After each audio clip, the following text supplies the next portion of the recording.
Algebra 2, Unit 7, Lesson 4, Theorems about Roots of Polynomials. In this lesson, we want to understand and apply rational root, irrational root, and imaginary root theorems to understand what the Fundamental Theorem of Algebra says, and then to find all the roots of a polynomial equation to give a complex factorization of that polynomial. So we have seen that if we have one zero, it can help to find others. How do we come up with that zero? So if the coefficients are all integers, then any integer root has to be a factor of the constant term.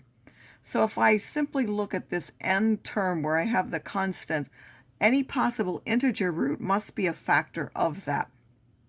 So I look at the factors of 8 with pluses and minus on them would be plus or minus 1, plus or minus 2, plus or minus 4, and plus or minus 8 are the only integer factors of that. The rational root theorem says that if we go further than just integers and we want any that can be a fraction, it has to be any factors of these divided by any factors of the leading coefficient. If the leading coefficient here is 1, like this one, these would also be the only rational roots for this particular example. So it won't give us any more. Only when this number is not equal to 1 will we get any more other than the integers from it. So if I have something like 6, even though I still have an 8 giving me the same integer values, 6 has a factors of 1, 2, 3, and 6. If I take and divide by 1, of course, I just get these. If I take each of these and divide by 2, this will give me a half. This gives me 1, which I already have. This gives me 2, which I already have. This gives me 4, which I already have. Then I would divide everything by 3, 1/3, 2/3, 4/3, 8/3. And then I need to divide everything by 6, 1/6, 2/6, which is 1/3, 4/6, which is 2/3, and 8/6, which is 4/3. So I don't put repeated ones, I simply list the unique ones when I divide by those. Now we know that not all roots are rational. Some are irrational and some are complex numbers. So what can we do to help find those? Well, it turns out that radical roots and complex roots always come in pairs. The irrational root theorem says if a plus the square root of b is a root, then so is its conjugate, a minus the square root of b. The radical parts will cancel out to give us rational coefficients. Imaginary root theorem says if a plus bi is a root, then so does its conjugate, a minus bi. So if we know one root, we can find the other root simply by finding the conjugate. So if 2 plus 5 is a root, 2 minus 5i is also a root. If 3 minus the square root of 5 is a root, so is 3 plus the square root of 5. 2 square roots of 2 would be minus 2 square roots of 2, and minus 7i would just be 7i, because the number in front of each of those, if you're adding, would be a 0, and that's the one that would be constant. The other one would just change the sign. Now again, this is assuming that we have rational coefficients to our polynomials. So how many roots should we expect a polynomial equation to have? I mean, will it have 4 or 5 or 6? How many does it have? Well, the fundamental theorem tells us that if p of x is a polynomial of degree 1 or higher with complex, either real or imaginary coefficients, then this equation has at least one complex root. And the corollary to that, which is in fact going to be more important to us, is that if it's an nth degree polynomial equation, it will have exactly n complex roots if I include the multiplicity. So something with a multiplicity of 2 counts as 2 roots. There will be a total of n when we do that. And because they have to come in pairs, we'll see that a second degree will either have 2 real or 2 imaginary. This 2 real could have one that's repeated. If it's a third degree, they're either all 3 real, or you could have 1 real and 2 imaginary because the 2 imaginary come in pairs. I can't have 1 imaginary and 2 reals because then the imaginary ones wouldn't have a pair. Fourth degree, again, taking into pairs, I could have 4 imaginary or 2 imaginary or no imaginary. Those 2 imaginary would have to go with 2 reals and the 4 real with no imaginaries. And the fifth degree and so on. So what you want to remember, again, is that the complex one must come in pairs to help you decide what's the type of roots that it could have. So if we look at the odd degrees, there will always be one left over from any pairs when it's odd to have at least one real root. So an odd degree polynomial must either touch or pass through the x-axis at least one point. The same isn't true for even degree polynomials.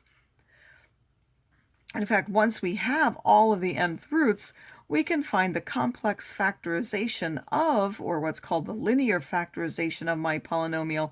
I simply take the leading coefficient and then x minus each of those zeros that I have for my polynomial. So can we find a polynomial equation of this degree if we know the given roots? If so, we'll find that equation, fourth degree with roots this and this. Well, this one, these are 1, 2 roots. In order to find it, we would have to have 2 more. Can we find those 2 from what we're given? Yes, because we know this one has to have a pair 5 plus the square root of 6, and this one has to have a pair of 4i. So if we take x minus the minus 4i, that's x plus 4i, and then the other one would be x minus 4i. This one would be x minus 5 plus the square roots of 6, and then 5 plus the square root of 6 would be x minus 5 minus the square root of 6. Now when we want to multiply those together, notice that this is an a minus b and an a plus b for this one, so we'll get an a squared minus b squared. For this one, in order to see that, we'll group the first 2 parts together, and then this is our a and this is our b, so now we have an a plus b and an a minus b. So we're going to take x minus 5 squared and then subtract the square root of 6 squared. I squared is a minus 1, so that would give us x squared plus 16. And now this is x squared minus 10x plus 25. That 25 goes with subtracting 6 to give a plus 9. And then I use extended FOIL to get the full polynomial in standard form. Can I find a fourth degree with roots of 2 and 3 plus the square root of 10?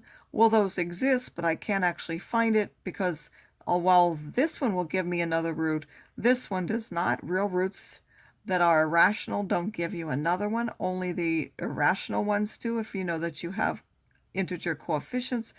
So I would know 3 minus the square root of 10, but that only gives 3 roots. I wouldn't be able to write a fourth degree polynomial unless someone told me the value of the fourth root. So how can we find all of the roots of a polynomial equation or factor it completely? If the polynomial isn't easily factorable, we want to find first all the possible rational roots. Again, you look at the factors of the constant term and divide by all the factors of the leading coefficient. We can use our graphing calculator to decide which things could be a root and then test them using synthetic division. If we don't have a graphing calculator at hand, then we basically have to try all those possibilities. However, some of the ones that would help us eliminate those is if all the initial coefficients are positive, meaning if this were x cubed plus 18x plus 27, then you can't have any positive roots. If all the initial ones alternate in sign, like here, then you can't have any negative roots. So even though I would put negatives possible, they can't actually be there. And then once we've divided and we look at the results, we can use the same thing. So if we're dividing by the positives and we end up with all positive coefficients, then all the other zeros have to be less than the positive one we divided by.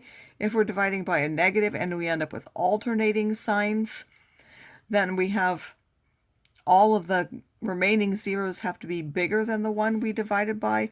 And keep in mind that 0 will work as either positive or negative when we do this, when we're talking about the signs.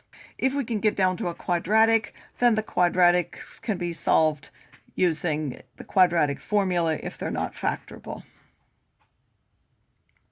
So to decide what type of roots each polynomial could have and find the roots of that equation, write the polynomial in complex factored form. We have x cubed minus 18x plus 27 is equal to 0. The possible rational roots, we look at the factors of these, which are now plus or minus 1, plus or minus 27, plus or minus 3, and plus or minus 9. And if we graph that on our graphing calculator, we'll see that it looks like it goes through 3, but we don't actually know for sure. It could be 2.9 or so on. So we're going to actually confirm that with synthetic division. This is a 1, and then the squared is missing, so we put a 0, minus 18 and 27, bring down the 1, multiply that and write it. Add those, multiply that and write it underneath the next, add those, multiply that and write it underneath the next one. That does give us 0, so 3 is a real 0 or a root. The bottom row gives us x squared plus 3x minus 9. This is non-factorable, so we will solve that using the quadratic formula to give our 2 roots. And then we can actually, because this can be written out as minus 3 halves and then plus or minus 3 halves the square root of 5, we can now do x minus the 3 and then x plus 3 halves minus 3 halves the square root of 5 and x plus 3 halves plus 3 halves square roots of 5 with the zeros that we got here and the ones we got from the quadratic formula together. We know that there had to be 3 roots because that's a cubic polynomial and we have all 3 of them. For this one, it's a 4th degree polynomial, so we would know that there are 4 roots altogether. The possible rational roots are the factors of 3 divided by the factors of 2. So factors of 3 are plus or minus 1 and plus or minus 3, and then we need to take and each divide by 2, so 1/2 and 3/2. If we graph that on a graphing calculator, it looks like minus 3/2 and positive 1 are roots. So I can start with either 1, minus 3/2 I put here, and then 2, 1, minus 1, 1, and minus 3/2. I put those as my coefficients. I bring down the 2, multiply by minus 3/2 gives me a minus 3, add those minus 2, multiply gives me 3, add gives me 2, multiply gives me minus 3, adding those gives me minus 2, multiplying gives me 3, adding them gives 0. That 0 means that that was a 0, or we can get the corresponding factor that goes with that. And then because it was a factor, I can continue trying to find other factors from where I left off. So I'm going to also put the 1 here, using these now as my coefficients. So I would bring down the 2, multiply those, that gives me 2, add gives me 0, multiply gives 0, adding gives 2, multiplying gives 2, writing that, adding gives 0, and that is now my remainder. This, of course, part is gone.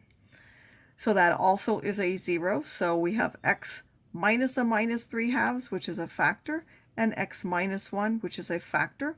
And then the bottom gives me a quadratic, 2x squared plus 2, because the x term is missing. That will equal 0 if x squared is minus 1 or x is plus or minus I. And then I need, for the factorization, I need x minus each factor as the linear factors. And then because this had a leading coefficient, I needed 2. And then the zeros are minus 3/2, 1, I, and minus I.